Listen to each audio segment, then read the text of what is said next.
पहिल्यांदा कोणीतरी चाललंय म्हणून एवढी रडत होती. नमस्कार, मी आहे गाथाची आई. गाथाची पणजी आजी आणि पंजोबा आलेले असल्यामुळे गाथाचा आज सकाळपासूनच त्यांच्यासोबत खेळ चालू झाला होता. तिच्याकडून थोडंसं पाणी सांडलं होतं, ते त्यांना कुतूहलाने ती पुसून दाखवत होती आणि त्यांनाही पण एवढी छोटी एवढं चांगलं पाणी पुसते त्याचा नवल वाटत होतं. त्यांना गावाला परत जायचं होतं, त्यामुळे त्यांची पण गावाला जायची तयारी चालू होती. गाथाला जेव्हा कळलं की आता सगळे बाहेर चालले तर तिला वाटलं की तिलाही पण नेणार आहेत, त्यामुळे त्यांच्यापेक्षा जास्त तिचीच तयारी चालू होती. जेव्हा सगळे बाहेर येऊन चप्पल घालायला लागले, लगेच तिने तिची चप्पल सावरली आणि तिच्या बाबांकडून घालून घेतली. आजी बाबांचा पण पाय निघत नव्हता. गाथा तसं जर कुणी आलं किंवा कुणी पाहुणे आले, अगदी तिच्या बाबांच्या सुद्धा ती कधीच मागे लागत नाही, पण आज आजी बाबांच्या मागे लागली होती. मला वाटलं होतं की चला खाली जाऊन बाय करून मागे निघून येऊ. ते गाडीत बसेपर्यंत ती एकदम छान पैकी बाय बाय करत होती, शांत होती. तोपर्यंत तिला कळलंच नाही की तिला त्यांनी घेतलंच नाही.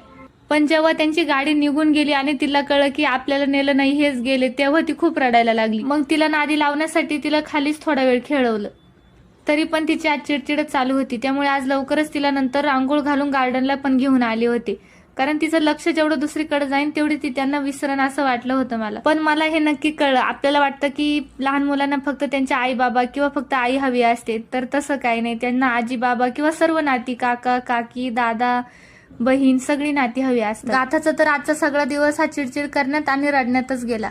व्हिडिओ आवडल्यास व्हिडिओला नक्की लाईक करा आणि चॅनलला सबस्क्राईब करा.